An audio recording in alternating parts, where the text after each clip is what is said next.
ঘরে বসে নিজ হাতে বিমান বানিয়ে আকাশে উড়ানোর নায়ক সেই জুলহাসকে আর্থিক সহায়তা প্রদান করেছেন বিএনপির ভারপ্রাপ্ত চেয়ারম্যান তারেক রহমান। আমাদেরকে পাঠিয়েছেন জনাব তারেক রহমান, বিএনপি একজন চেয়ারম্যান, উনি অনেক দূর থেকে দেখছেন। গত 4 মার্চ বিভিন্ন গণমাধ্যমে প্রচার হয় জুলহাসের আকাশে বিমান ওড়ানোর দৃশ্যটি। তখন থেকেই নেট দুনিয়ায় হইচই ফেলে দেয় ইলেকট্রিক মিস্ত্রি জুলহাসের কৃতিত্ব।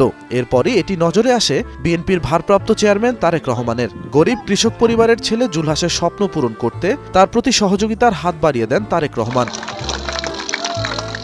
5 মার্চ তারেক রহমানের হয়ে তার বাড়িতে অর্থ সহায়তা নিয়ে যান বিএনপির নেতাকর্মীরা।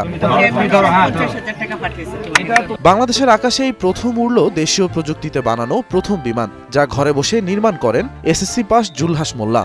এরপর 5 মার্চ তারেক রহমানের হয়ে তার বাড়িতে অর্থ সহায়তা নিয়ে যান বিএনপির নেতাকর্মীরা। টানা 4 বছরের প্রচেষ্টায় এই আরসি বিমান তৈরি করেন জুলহাস মোল্লা। বিমানটি তৈরি করতে দেশীয় প্রযুক্তির পানির পাম্প, টেম্পুর চাকা সহ অন্যান্য দেশীয় যন্ত্রাংশ ব্যবহার করা হয়েছে। যমুনার চরে এই বিমানটি 50 ফুট উচ্চতায় উড্ডয়ন করে। জুলহাস মোল্লার বাড়ি দৌলতপুর উপজেলার বাঘটিয়া এলাকায় হলেও নদী ভাঙনের কবলে পড়ে তার পরিবার বর্তমানে শিবালয় উপজেলার ষাটগড় তেউতা এলাকায় বসবাস করছেন।